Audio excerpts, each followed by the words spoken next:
जो लोग दुनिया छोड़ के चले गए हैं, जिनका उद्यापन 11 का नहीं हुआ है, तो उनका उद्यापन कैसे हो? जो लोग एकादशी उद्यापन करने में असमर्थ हैं, तो क्या उन्हें एकादशी का फल मिलेगा कि नहीं मिलेगा? सूतक पातक में व्रत छूटता है तो क्या वह अपराध होता है? धोखे से एकादशी के दिन अन्न खा लिया जावे, अपराध है? क्या उसका कुछ प्रायश्चित भी है?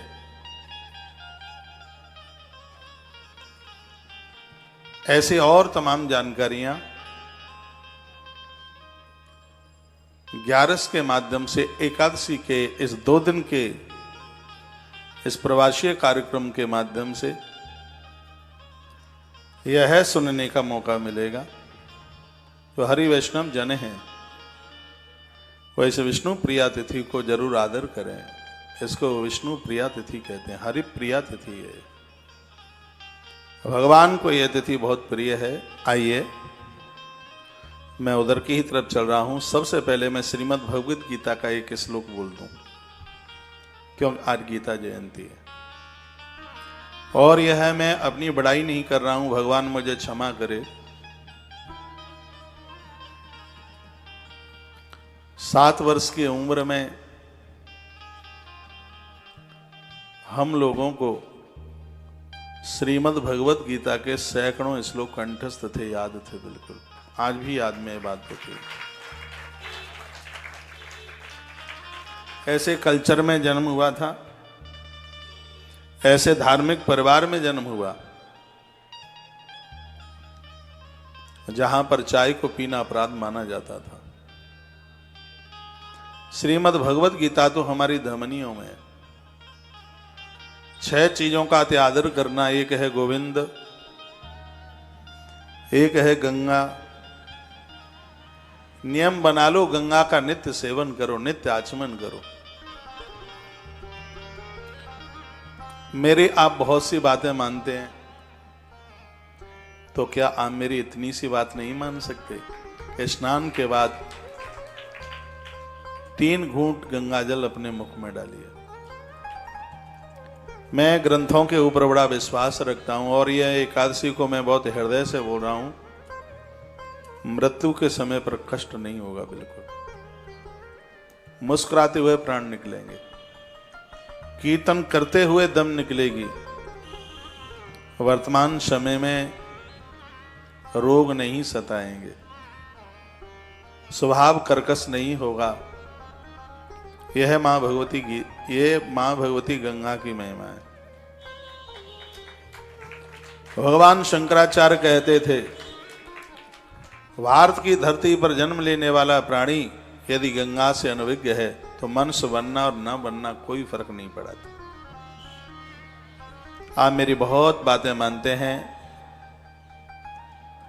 यह भी बात मान लीजिए, नित्य गंगा का आचमन कीजिए। 3 चम्मच पानी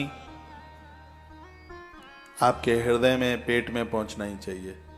यही सब बातें सोचते हुए मैं जबरदस्ती से आपको रोजाना मंगलवाणी कार्यक्रम में बैठाता हूं। सुबह 6:30 बजे आपको सोने नहीं देता, आपको सुबह चाय नहीं पीने देता, और 20 महीने से राजी से गैर राजी से लड़के झगड़ के, हंस के, मुस्कुरा के, रो के, गा के, और आपको इस काम में जोड़ा है। मैं रोजाना मंगलवाणी को आरंभ करने से पूर्व मैं कहता हूं कि 3 चम्मच पानी मुख में डालिए। तो उस समय या गंगाजल आप रखें या जल में गंगाजल डालें। वैसे स्नान के तत्पश्चात मुख में गंगाजल होना चाहिए। ऐसा मैं करता हूं, इसलिए मैं आपको बोल रहा हूं। इससे आपको स्वस्थता मिलेगी, आनंद मिलेगा, जीवन की कर्कशता समाप्त हो जाएगी। गंगा की इतनी बड़ी महिमा है। अब हमें और आपको गंगा मिल गई है, नहीं कहीं भगीरथ रास्ते में चलते मिल जाएं तो उनको पूछ लेना कहीं बद्रीनाथ क्षेत्र में जाओ तो शायद ये कहीं मिल जाए रास्ते में, तो उनको प्रणाम करके कहना, दादाजी एक बार बताओ ना कि आप गंगा को कैसे धरा पर लेके आए। वो रो पड़ेंगे। जिन कष्टों के द्वारा, परेशानी के द्वारा यह पूर्वज मां भगवती गंगा को धरा पर लेकर के आए, कई पीढ़ियां तो चली गई जिनकी हड्डियां भी नहीं मिली। मां गंगा इतनी तपस्या के द्वारा इस मृत्यु लोक में आई है। वह मां जगत कल्याण करने वाली है, उसके प्रति श्रद्धा रखिए। तुलसी के 5 पत्ते गंगाजल में डाल करके नित्य लीजिए। तुलसी को सीधे आप लेते हैं तो वो स्वास्थ्य देती है, और यदि उसको गंगाजल में डाल करके लेते हैं तो वो मुक्ति देती है। कितना अंतर है। स्वास्थ्य के लिए तुलसी सीधे गटकी जाती है, स्वास्थ्य को अद्भुत कर देती है, और जब उसको गंगाजल में डाल करके लेते हो तो वो तुलसी दल बन जाता है। ताप प्रताप संताप सब समाप्त कर देती है। मां भगवती गंगा आप सबके घर में हो। जिसके घर में गंगा जल नहीं है वहां देवता नहीं, वहां भूत और प्रेत रहते हैं। हरे वैष्णव जनों के घर में गंगा जल का होना जरूरी है। एक ऐसी नारी जिसको संतान नहीं है, कटोरी में गंगाजल रख करके रोज हरवंश पुराण का पाठ करती है, गोपाल संतान बीज मंत्र का जप करती है, वैजंतिया तुलसी की माला पर। इतना करने के बाद कटोरी का गंगाजल वो पति और पत्नी दोनों ले लेते हैं। भगवान की कृपा से उनको संतान प्राप्त हो जाती है। गंगाजल की महिमा। गंगाजल के प्रति पूरी श्रद्धा रखिए। आपके मंदिर में गोविंद यानी कृष्ण नित्य का गंगाजल का आचमन, आपके घर में गायत्री माता का स्मरण। याद रखना, माताएं गायत्री मंत्र का अनुष्ठान नहीं कर सकती, लेकिन गायत्री मंत्र जप सकती हैं। गायत्री का अनुष्ठान तो वैदिक अनुष्ठान है, उसके लिए जनेऊ चाहिए, उसके नियम है अनुष्ठान के लिए। गायत्री का अनुष्ठान सबके बस का काम नहीं है। गायत्री माता का एक अनुष्ठान 3 वर्ष 3 महीना और 3 दिन में होता है, और नारी के लिए 1 महीना ही पवित्रता में निकालने में बहुत बड़ा मुश्किल है। इसलिए माताओं के लिए बताया है कि वो कभी बड़ा कभी लंबा अनुष्ठान न करें। उनके लिए छोटा ही अनुष्ठान कल्याणकारी है। 3 दिन का, 5 दिन का, 7 दिन का, 9 दिन का। तो आपके घर में गायत्री माता का स्मरण हो, चिंतन हो। जब भोजन करने को बैठे तो नेत्र बंद करके मां गायत्री का ध्यान करें, फिर भोजन करें। अन्न के दोष समाप्त हो जाते हैं। अब ऐसा तो है नहीं कटोरे में नॉनवेज हो और गायत्री मंत्र जप रहे हैं और कहा जा रहा हो कि शुद्ध हो जाए, कभी नहीं।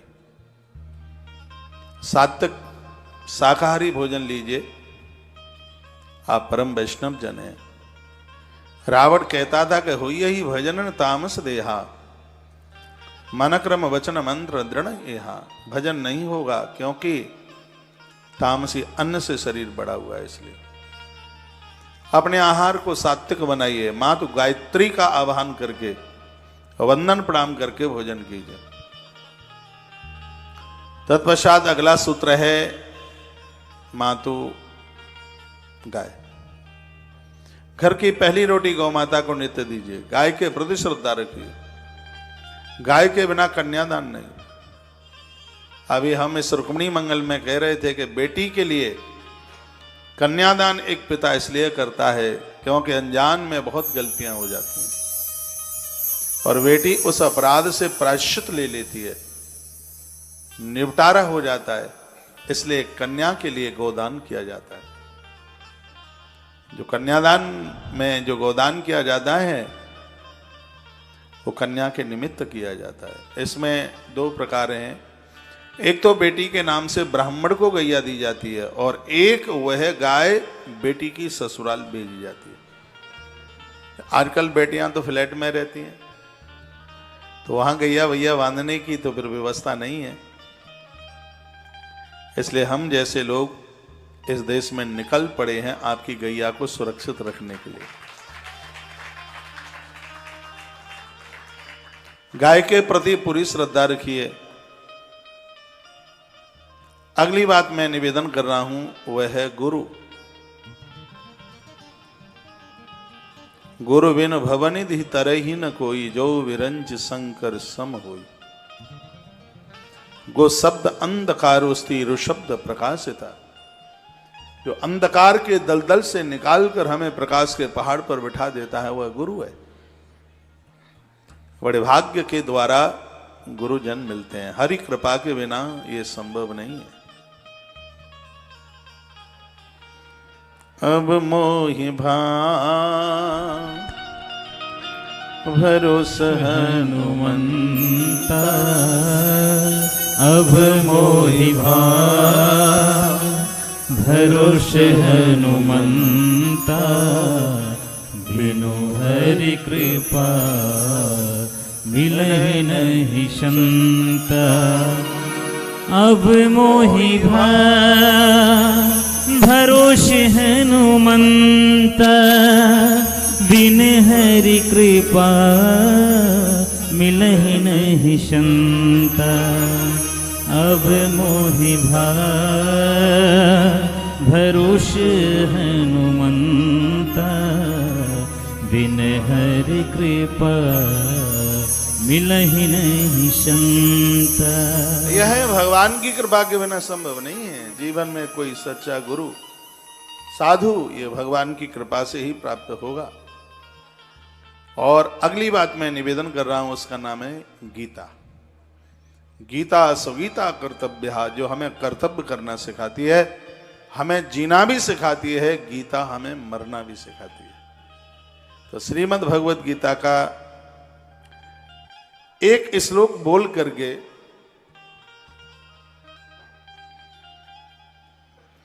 मैं एकादशी महात्म की तरफ चल रहा हूं।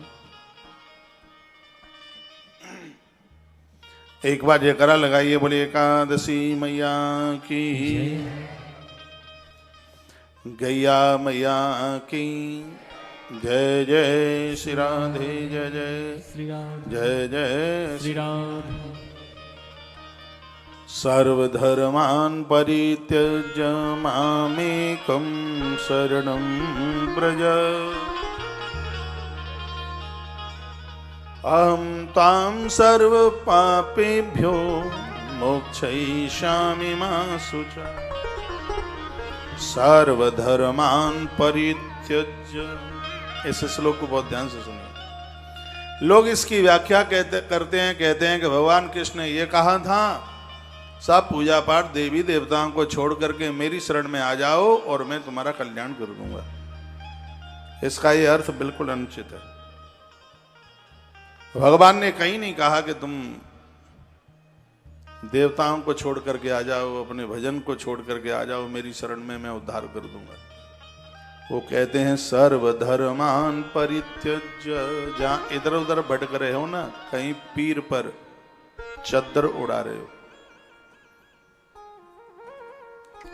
कहीं कुछ कर रहे हो, कहीं कुछ कर रहे हो, मेरी बात समझ में नहीं आती। क्या हमारे हनुमान में करंट कम हो गया है क्या? क्यों गंडा ताबीज के चक्कर में लगे हो? पुष्कर जाने में शर्म लगती है, अजमेरी में चद्दर चढ़ाने में नहीं शर्म लगती। ऐसा ना करिए। गीता कहती है तुम्हें इधर उधर कहीं भटकने की जरूरत नहीं है, सीधे मेरे दरबार में चले आओ, तुम्हारा कल्याण करना यह मेरा काम है। यह गीता का वाक्य। आज का युवा बहुत भटक रहा है। एक तो यह है कि उसको सही समाधान नहीं मिल रहा, गंडा तावी जन्म पत्रियां और पता नहीं क्या क्या है, माथे में दम हो रही है। परामर्श नहीं मिल रहा। मंत्र पढ़ के आकाश में से नोटों की वर्षा कराई जा रही है। नोट तो मेहनत से होगा, आएगा। पैसा मेहनत से आएगा, और मेहनत के बिना मिले भी तो वो टिकेगा नहीं, वो कलेजा फाड़ देगा।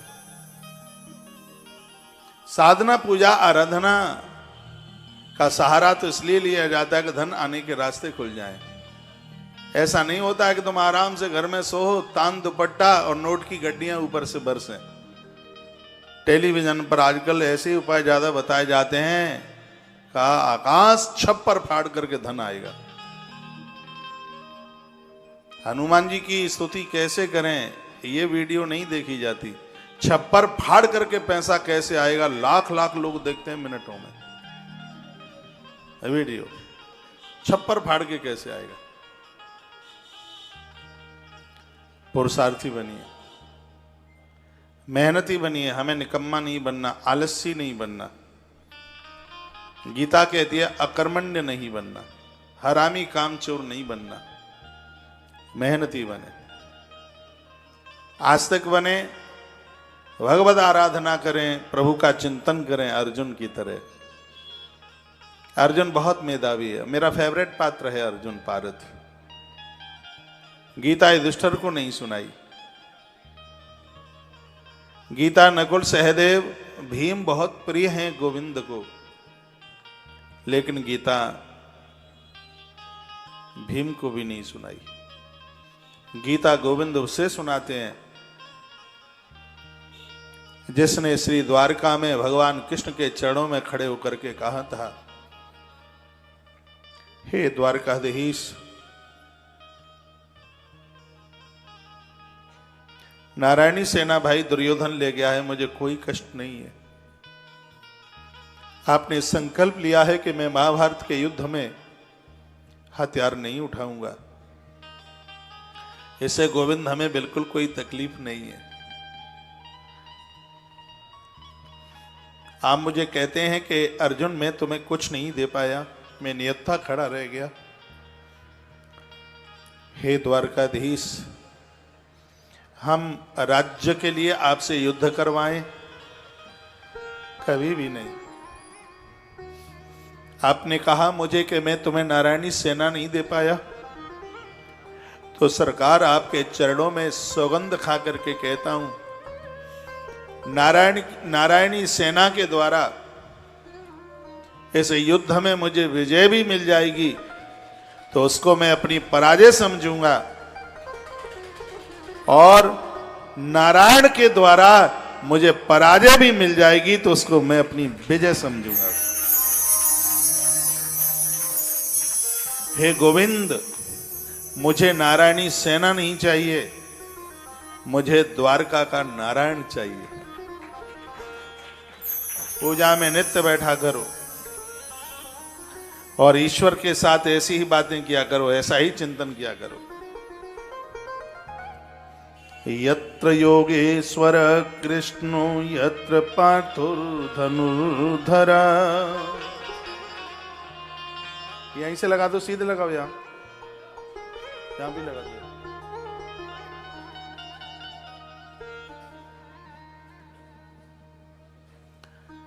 गीता कहती है कि इस धरती का जब जब कोई जीव अर्जुन भगवान श्री कृष्ण को स्वीकार कर लेगा, सनातन धर्म को स्वीकार कर लेगा, तब तब इस संसार में उसको विजय प्राप्त होती रहेगी, उसको कोई पराजित नहीं कर सकता। गीता जाति से ऊपर है। गीता में एक परिपक्व मानवता है। श्रीमद् भगवत गीता नित्य पढ़िए, उसका स्वाध्याय कीजिए। आइए गीता जयंती की एक बार आप सभी को बहुत बहुत मंगलमय शुभकामनाएं। गीता आप सबको आनंद भर दे, आनंद कर दे। प्रभु चरणों में मेरी ऐसी प्रार्थना है। अब हम एकादशी महात्म्य की तरफ चलें।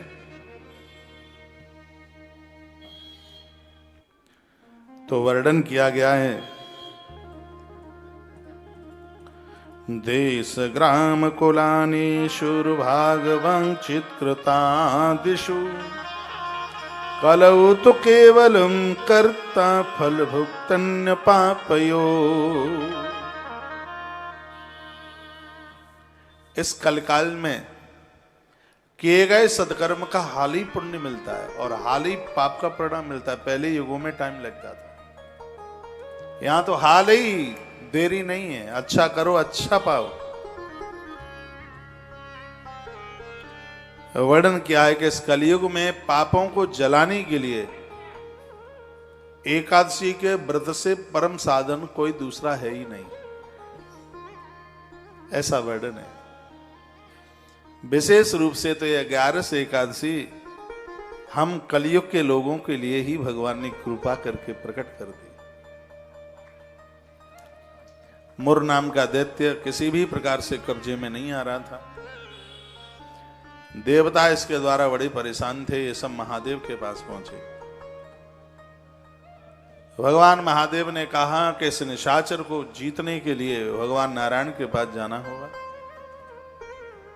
तो भगवान महादेव, विधाता ब्रह्मा और संपूर्ण देवता विष्णु लोक भगवान नारायण के पास पहुंचे, प्रार्थना की और कहा मृत्यु लोक में एक निशाचर तैयार हुआ है, मुर, और उसने बहुत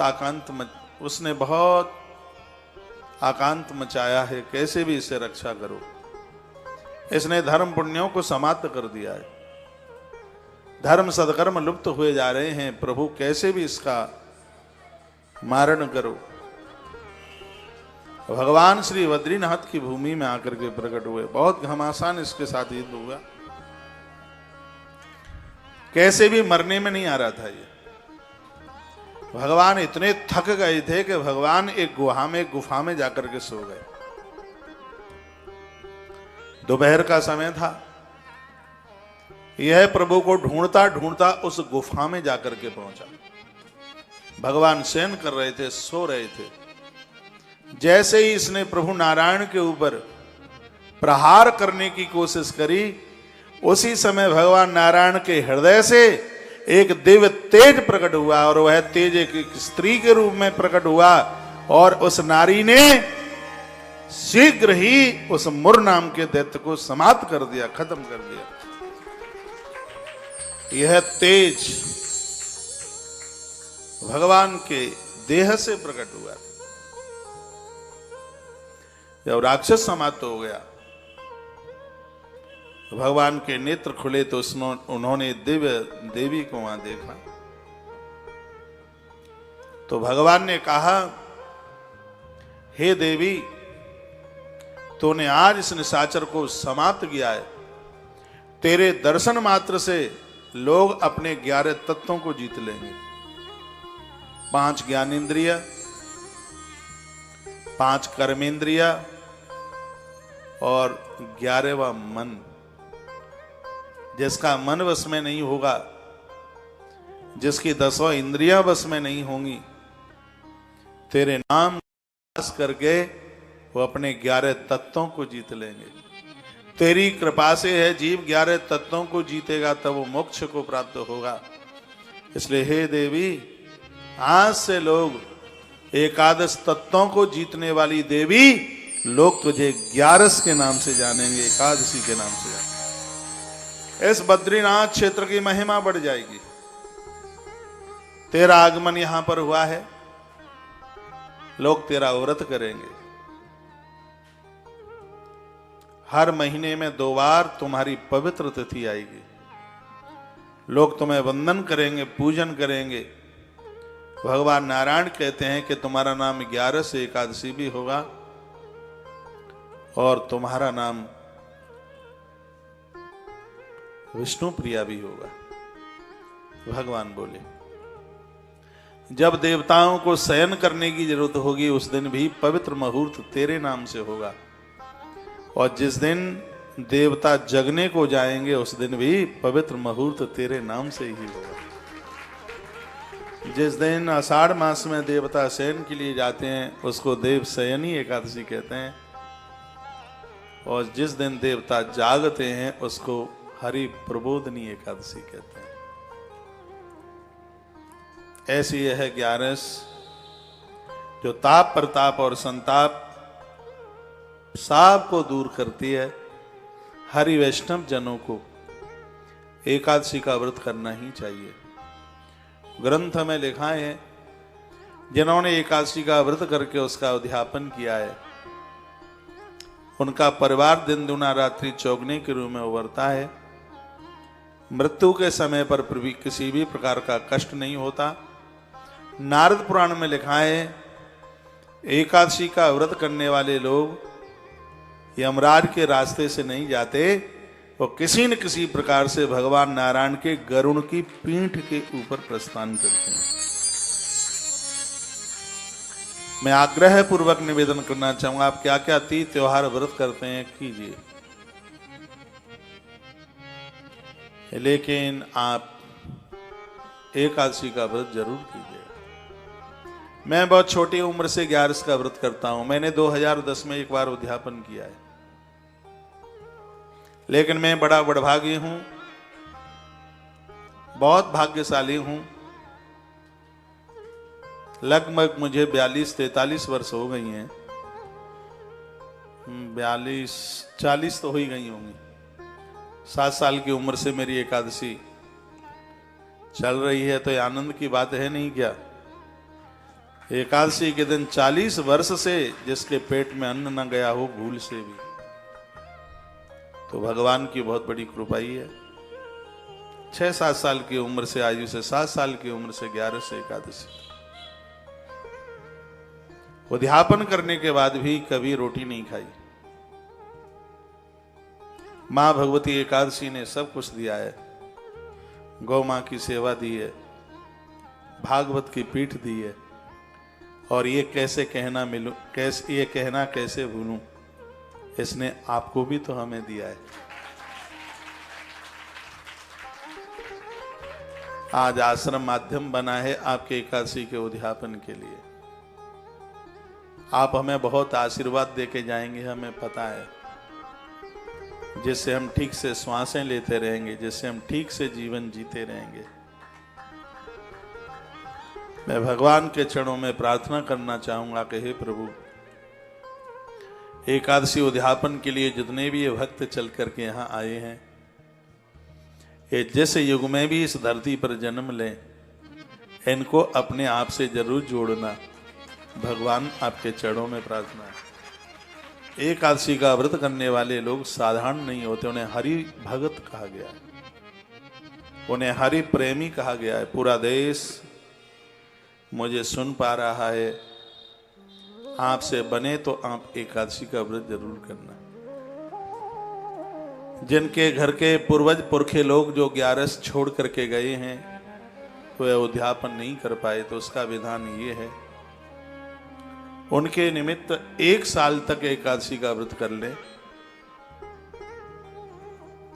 एकादशी का व्रत 1 वर्ष के लिए। फिर कभी अधिक मास पड़े तो 2 एकादशी वो और कर ले अधिक मास वाली, तो 24 और 2 26 एकादशी हो जाएंगे। और जब 26 एकादशी हो जाएं, उसके तत्पश्चात अपने उन पूर्वजों के लिए आप उनके निमित्त उद्यापन करा दें। इस प्रकार की व्यवस्था हमारे ग्रंथों में कही गई है। बच्चों के विवाह पर उत्सव मनाए जाते हैं, उससे भी ज्यादा आनंद देने वाली कोई स्थिति है तो वह एकादशी के उद्यापन की है। संपूर्ण देवता वहां उतर के आते हैं जहां एकादशी उद्यापन का कार्य होता है। यह साधारण बात नहीं है, यह सब भगवत कृपा के ही द्वारा संभव है। यह हरि कृपा के बिना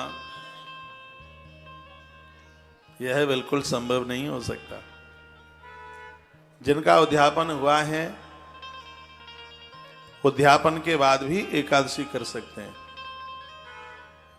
और छोड़ भी सकते हैं। उद्यापन होता ही इसलिए है कि अब आगे व्रत करने में असमर्थ हैं। एक बार उद्यापन, कभी आप पुरी जगन्नाथ जाएं तो एक छोटे से मंदिर में एकादशी मां उल्टी लटकी है। उसमें मैंने वहां के पुजारियों से पूछा था, कभी ये माँ इस मंदिर में उल्टी सी कैसे है? तो कहा कि लोग 11 का व्रत करते हुए बिना उद्यापन के चले गए तो माँ को कष्ट भोगना पड़ रहा है। तो वहां के पुजारी बोलते हैं, कोई खानदान में एकादशी का व्रत करके गए, उनका उद्यापन नहीं हो पाया, तो उनके घर के जन उनके निमित्त 11 का उद्यापन कराते। बहू तो पुत्र वधू बनने का संपूर्ण सौभाग्य प्राप्त कर लेती है जब अपने सासू ससुर के लिए वो एकादशी उद्यापन कर देती है। पुत्र पुत्र धर्म को प्राप्त कर लेता है। एकादशी की इतनी बड़ी महिमा है। इसी ग्रंथ में आप आगे सुनेंगे, कृष्ण भगवान को एक बार प्रणाम करने पर 10 अश्वमेध यज्ञ करने का फल प्राप्त होता है। ये बात लिख लें आप, नारद पुराण की बात है। कृष्ण भगवान को एक बार प्रणाम करने पर 10 अश्वमेध यज्ञ करने का फल प्राप्त होता है। एक एकादशी करने पर कृष्ण भगवान को 1 करोड़ बार प्रणाम करने का फल प्राप्त होता है। ये बात एक बार फिर रिपीट करूं, तालियां मरी मराई बजाना। बिल्कुल, भगवान श्री कृष्ण को एक बार प्रणाम करने पर 10 अश्वमेध यज्ञ करने का फल प्राप्त होता है। तो कृष्ण को एक बार प्रणाम करने की कितनी बड़ी महिमा है। भगवान कृष्ण को एक बार प्रणाम करने पर 10 अश्वमेध यज्ञ करने का फल प्राप्त होता है। एकादशी का एक व्रत करने पर कृष्ण को 1 करोड़ बार प्रणाम करने का फल प्राप्त होता है।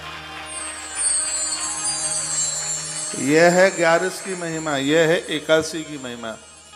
इस लोक से लेकर के ब्रह्मांड तक जितने भी लोक हैं, एकादशी से बड़ा अनुष्ठान, एकादशी से बड़ा कोई व्रत उपवास कोई दूसरा है ही नहीं। जग मंगल करने वाली, खानदान को आनंद देने वाली, तीनों तापों को समाप्त करने वाली यदि कोई है तो वो एकादशी मां है, वह 11 है। जिनका शरीर रुग्ण है, जो अन्न नहीं छोड़ सकते हैं। नारद पुराण में एकादशी के बारे में सबसे ज्यादा लिखा है।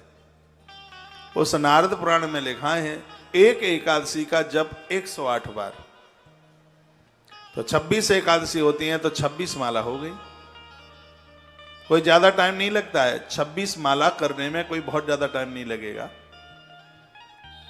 4 घंटे में हो जाएंगे ये। मैं तो कर देता हूं, वो आपका तो पता नहीं, मुझे तो 3 घंटा 40 मिनट लगता है, स्पीड है।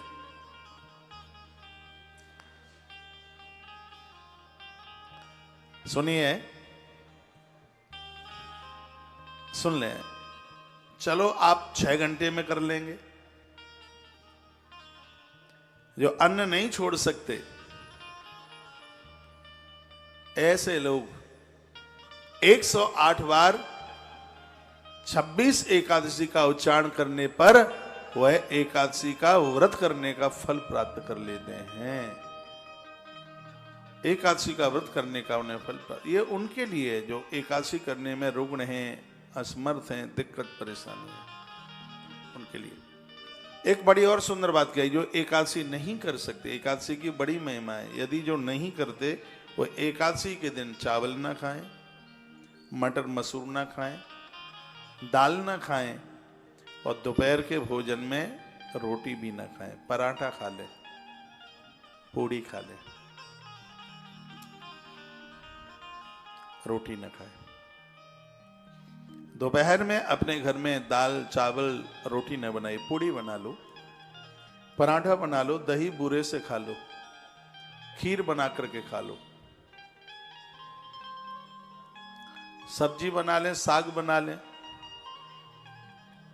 फलियारी नमक, सेधा नमक आता है, थोड़ा महंगा तो आता है, स्वास्थ्य के लिए भी फायदेमंद है, वह प्रयोग में ले लीजिए। अभ्यास कीजिए एकादशी करने का। ये एकादशी ताप प्रताप संताप सब को समाप्त कर देगी। भगवान ने बड़ी सुंदर बात कही, क्या लिखा है कि वनस्पति नाम तुलसी मासा नाम कार्तिका प्रिया। लिखने लायक बात है। वनस्पति नाम तुलसी मासा नाम कार्तिका प्रिया एकादशी तिथि नाम च क्षेत्राणाम द्वारका ममा। भगवान नारायण कहते हैं कि मुझे वनस्पतियों में तुलसी से प्रिय कुछ भी नहीं है। बड़ प्रिय है भगवान को, कदम्ब प्रिय है भगवान को, पीपल प्रिय है भगवान को, लेकिन परमात्मा कहते हैं सब मुझे प्रिय हैं, लेकिन तुलसी से प्रिय कुछ भी नहीं है। फर्स्ट नंबर पर तुलसी है। पद्म पुराण के महात्म्य में लिखा हुआ है कि प्रातः स्नान करके तुलसी की एक परिक्रमा करने से 1.25 मन सोने का दान करने का फल प्राप्त हो जाता है। सोमवती अमावस्या को यदि तुलसी की प्रदक्षिणा परिक्रमा की है, कितना फल है शब्दों में बयानित नहीं किया जा सकता। तो कहा कि वनस्पति नाम तुलसी, वनस्पतियों में तुलसी बहुत प्रिय है, बहुत ज्यादा प्रिय, बहुत ज्यादा भारी प्रिय। मासा नाम कार्तिक प्रिय, महीनों में कार्तिक बहुत प्रिय है। पिछले दिनों में हम कार्तिक महात्म्य सुना चुके हैं, बहुत विस्तार पूर्वक सुनाए इस बार। एकादशी तिथि नाम च क्षेत्राणाम द्वारिका मम। भगवान शंकर कहते हैं कि मुझे काशी से प्रिय कोई भी अपना तीर्थ प्रिय नहीं है। मुझे रामेश्वरम से प्रिय, भगवान कहते हैं। भगवान देखिए, काशी से भगवान शंकर प्रसन्न है और रामेश्वर से शंकर और नारायण दोनों खुश हैं। जे रामेश्वर दर्शन करही, जे रामेश्वर दर्शन करहि, सो तजि तन मम लोक सिधरहि। जे रामेश्वर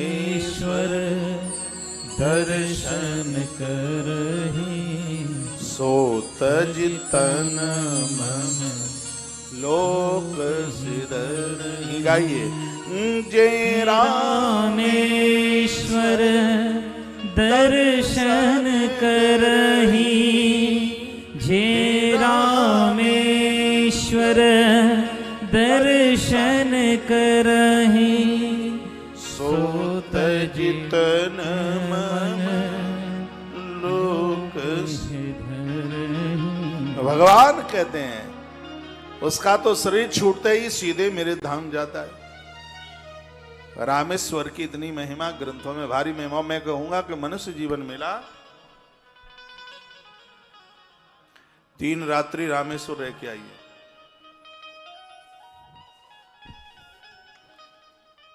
सतयुग में 12 वर्ष तीर्थ में रहने से जितना पुण्य मिलता था, 12 साल। त्रेता में 1 वर्ष तीर्थ में रहकर उतना फल मिलता। त्रेता में 1 वर्ष तीर्थ में रहने पर जितना फल मिलता, द्वापर में 1 महीना तीर्थ में रहने पर उतना फल मिलता। द्वापर में 1 महीना तीर्थ में रह करके जितना फल प्राप्त होता, इस कलयुग में 1 रात्रि तीर्थ में रहने से उतना फल प्राप्त हो जाता। कभी तीर्थ में जाओ तो कम से कम 1 रात का टाइम लेके जाइए। मैं तो ऐसा ही करता हूं, तीर्थ में जाऊंगा तो 1 रात तो निकाल के आना। और ज्यादा टाइम है तो 2 रात लगा लो, और ज्यादा है तो 3 रात लगा लो, लेकिन तीर्थ के लिए थोड़ा सा टाइम लेकर के जाइए।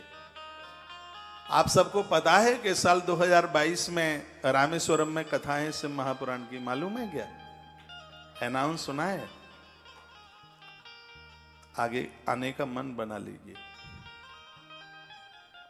आप वैसे तीर्थ यात्रा के लिए जाएंगे, भागो भागो चूहा भाग बिल्ली आई, ऐसे ही जाया जाता है। लेकिन इस कथा के माध्यम से जब जाओगे, आनंद की अनुभूति ऐसे नहीं बताई जा सकेगी कि जैसे गुड़ खा करके मूक व्यक्ति नहीं बता सकता कि गुड़ का स्वाद कैसा लगा। थोड़ी सहित हंसता है वो है, लेकिन बोल नहीं पाता। समय मिल जाए, टाइम मिल जाए, घर गृहस्थी के तो काम बने ही रहेंगे। भगवान ने आपको वानप्रस्थी इसलिए बना दिया है, अब घर के चंगुल से मुक्त हो जाएं इसलिए। अब यह दौरा तीर्थ यात्रा के लिए, युवान अवस्था में भी कर लोगे तो ठीक है। तीर्थ यात्रा रामेश्वरम में, और सबसे आनंद की बात 28 तारीख का प्रदोष है, 1 मार्च की शिव महारात्रि है। जिस रामेश्वरम की स्थापना स्वयं राघवेंद्र सरकार अपने हाथों से करते हैं, और 12 ज्योतिर्पीठ, और फिर सागर के किनारे, शिव पुराण में लिखा है कोई भी सत्कर्म समुद्र के किनारे किया जाता है तो करोड़ गुना नहीं, वह फल उसका अनंत गुना अपने आप में।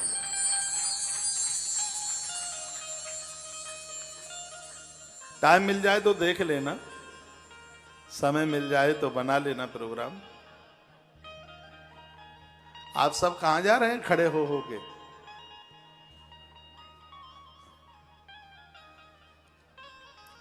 भगवान नारायण कहते हैं कि जैसे महादेव को रामेश्वर काशी बहुत प्रिय है, स्वयं भगवान बोले, उसी प्रकार से मासानाम का, उसी प्रकार से क्षेत्राणाम द्वारका मम। भगवान कहते हैं कि उसी प्रकार से श्री द्वारका मुझे प्रिय। कृष्ण को द्वारका बहुत प्रिय है। कृष्ण भक्तों को तो अपने जीवन में एक बार श्री द्वारका जी का दर्शन करना चाहिए। आनंद की बात है, अपने यहां से तुलसी की माला बना के लेके जाएं, उसको ढंग से बैग में रख लें, अखबार में लपेट करके।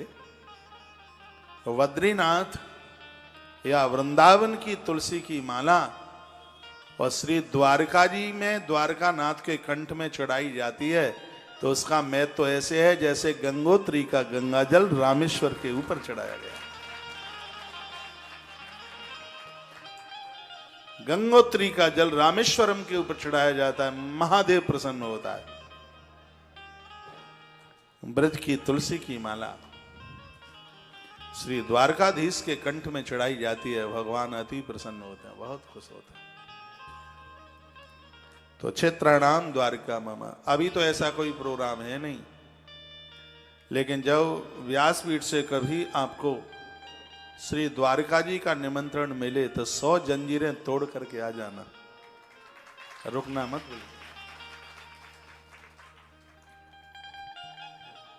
बहुत आनंद। मैंने एक कथा करी है अभी श्री द्वारका जी में।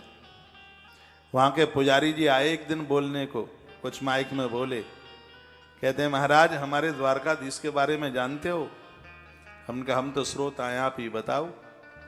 कहते हैं मांगो 20 और जो दे 30, वही तो है हमारा द्वारकाधीश।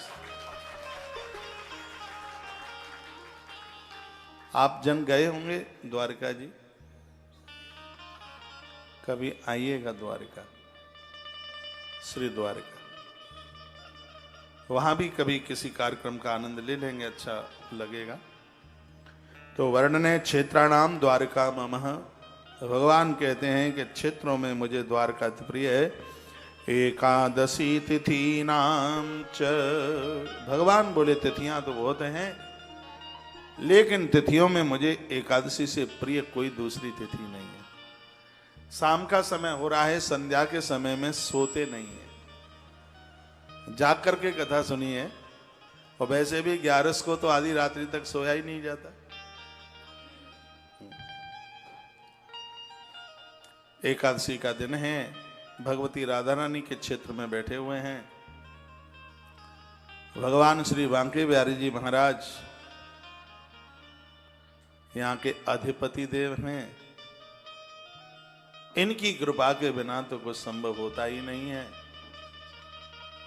यमुना का किनारा यहाँ बिल्कुल नजदीक है, तुलसी वन आश्रम के परिसर में, और बिल्कुल बिल्कुल वे टू, एकदम बिल्कुल ऑन वे वृंदावन परिक्रमा मार्ग में आप बैठे हैं। बिल्कुल नाक के सामने ही परिक्रमा मार्ग है। मैंने इस वृंदावन की बहुत परिक्रमा लगाई है, एक एक दिन में 2-2, 3-3 परिक्रमा लगाई। मैं किराए से रहता था, आज भी मुझे ध्यान है कमरे का किराया 350 रुपया होता था, वो भी देना बड़ा मुश्किल होता था। तो भगवान को मैं प्रार्थना करता कि प्रभु जब भी कोई छोटी सी कुटिया बने तो परिक्रमा मार्ग में ही बन जाए। एक दिन मैं गोवर्धन नाथ भगवान की परिक्रमा करके आया, गर्मियों का दिन था। जिनके यहां मैं रहता था किराए पर, वो मेरे स्कूल के वो टीचर थे, वहीं मुझे मिल गए रास्ते में। कहा बेटे एक प्लॉट है, पसंद आ जाए तो देख ले। रात को 8:15 बजे मैं यहाँ आया, धूल उड़ती थी आगे। इस प्लॉट में मैंने एक तुलसी का पेड़ देखा था बस।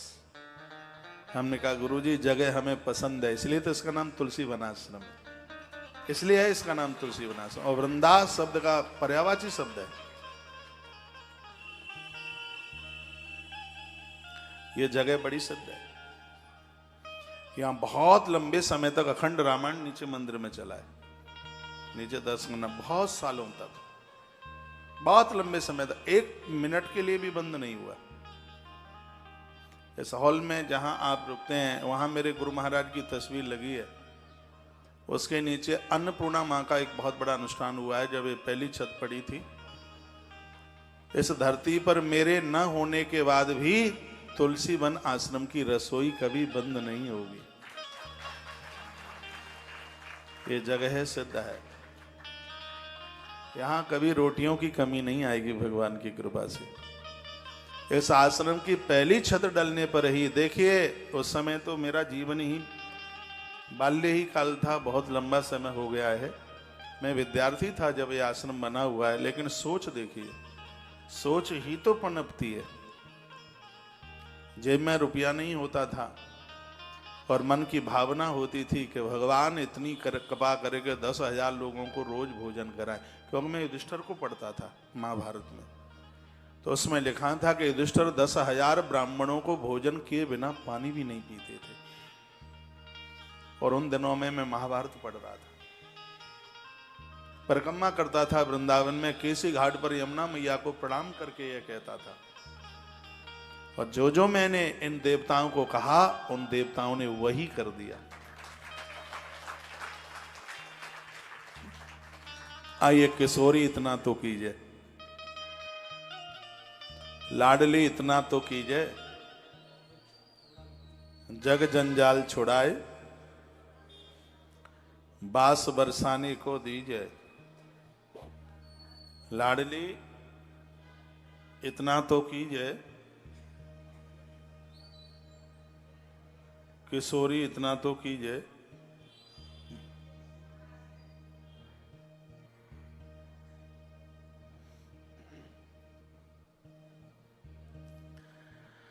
बहुत आनंद की पंक्तियां हैं। मुझे सूर के पद बहुत मलूक लगते हैं। उनका एक पद में सदैव गुनगुनाता रहता हूं, सबसे ऊंची प्रेम सगाई। इतना प्यारा लगता है, इतना आनंद आता है।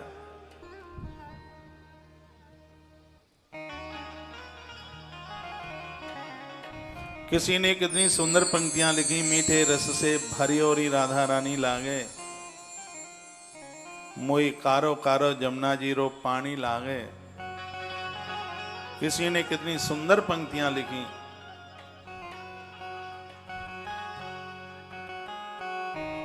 आइए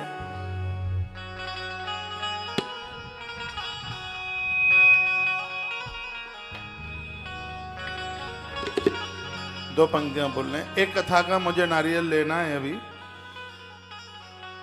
आगरा डिस्ट्रिक्ट की कथा है, मई के महीने में है। स्याहीपुरा खादर वो क्या होता है? अच्छा, आ जाए नारियल लेके। हाँ। आचार्य जी को बुला लेना। कौन सा है? तालियां बजाओगे? यमुना की गोद में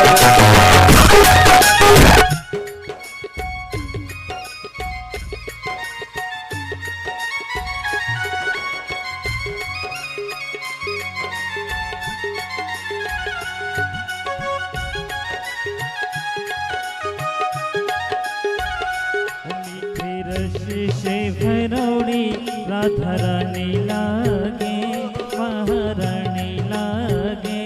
मन करो करो यमुना जी को पानी लागे। मीठे रस से भरौड़ी राधा रानी लागे, महारानी लागे। मन करो करो यमुना जी को पानी लागे।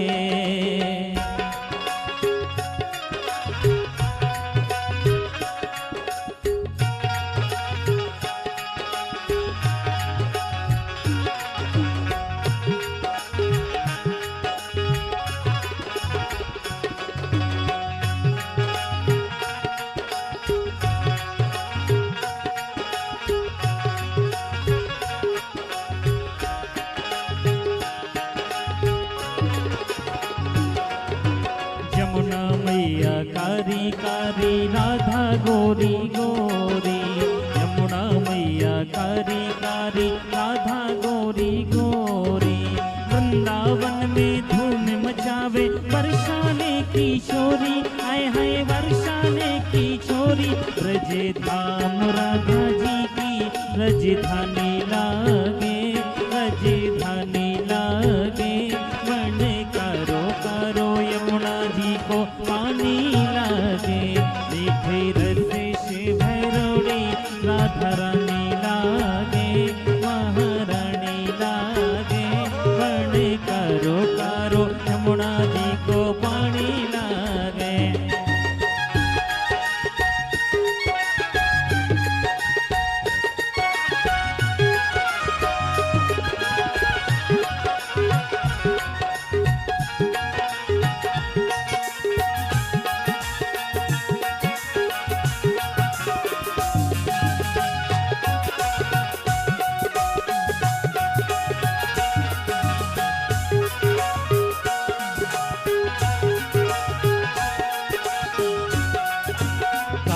नित्य मुरली में तेरे सुमरे बारंबार।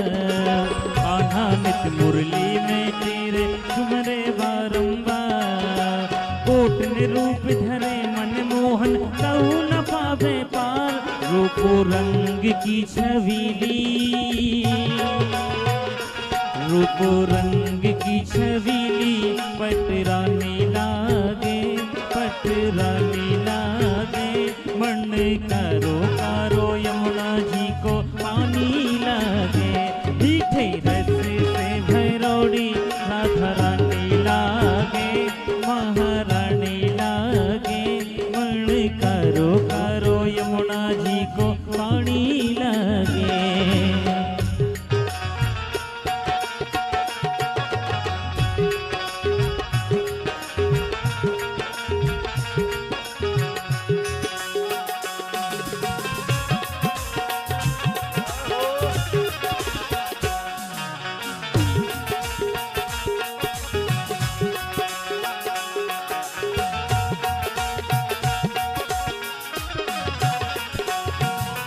ना भावे मन माखन मिश्री अब न कोई मिठाई। ना भावे मन माखन मिश्री अब न कोई मिठाई। मारी जी भड़िया में भावे राधा नाम मलाई, राधा नाम मलाई। वृषभान की लली तो गुड़ धनी लागे, गुड़ धनी लागे। मन करो करो यमुना जी को पानी लागे। मीठे रस से भरौड़ी राधा रानी लागे, महारानी लागे। मन करो करो यमुना जी को पानी लागे।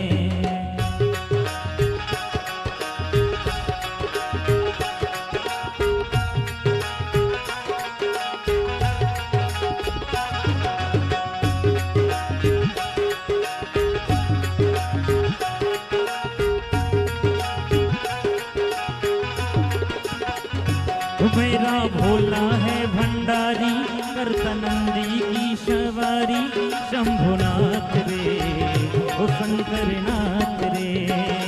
गौरा भांग रगड़ के बोली तेरे साथ है भूतों की टोली मेरे नाथ रे ओ शंकर नाथ रे।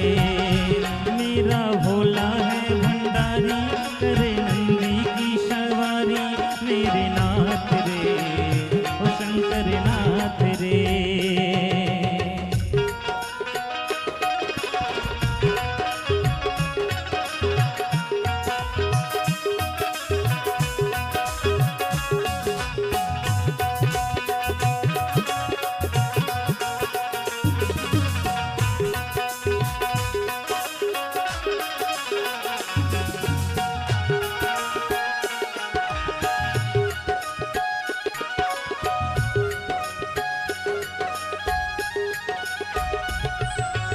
यमुना मैया कारी कारी राधा गोरी गोरी।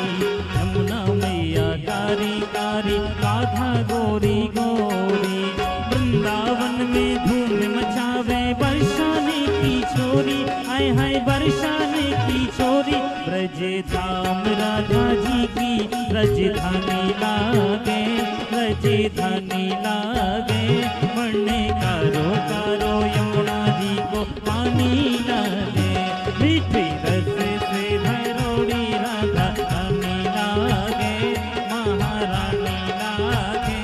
मरने कारो कारो यमुना जी को पानी लागे मरने कारो कारो यमुना जी को पानी लागे मरने कारो कारो यमुना जी को पानी लागे मरने कारो कारो यमुना जी को पानी लागे मरने कारो कारो यमुना जी को पानी लागे मरने कारो कारो यमुना जी को पानी लागे।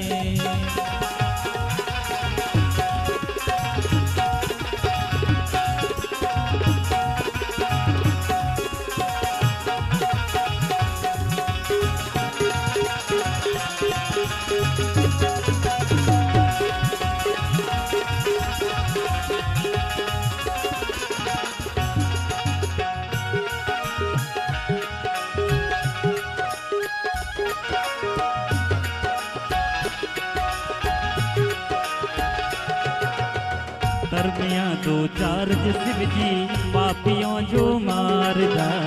धर्मिया जो तार शिव जी पापियों को मारदा।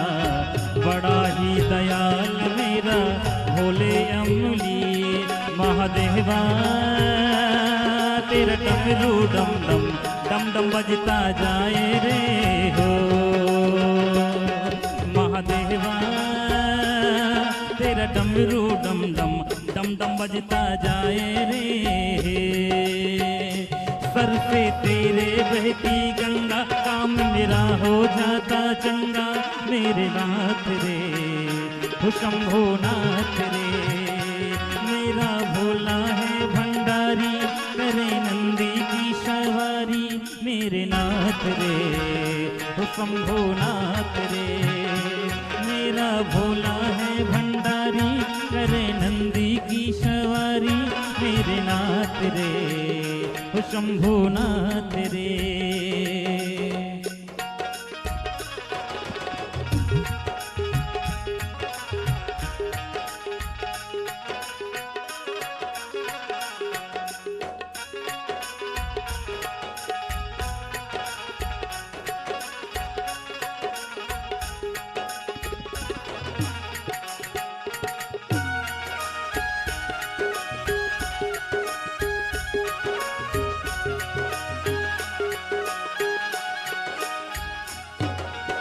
शब्दाना रखवाला ओ डमरू वाला।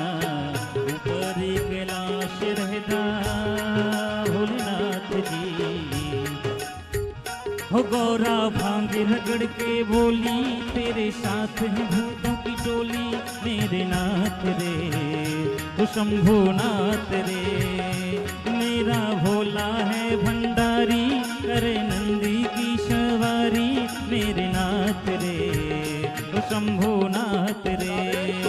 मेरा भोला है भंडारी, करे नंदी की सवारी, मेरे नाथ रे शंभुनाथ रे, शंकर नाथ रे, शंभुनाथ रे, शंकर नाथ रे, शंभुनाथ रे, शंकर नाथ रे, शंभुनाथ रे, शंकर नाथ रे। महादेवा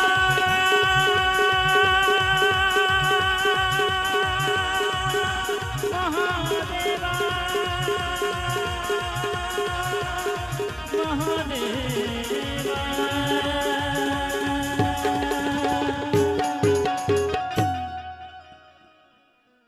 बोलिए महादेव बाबा की।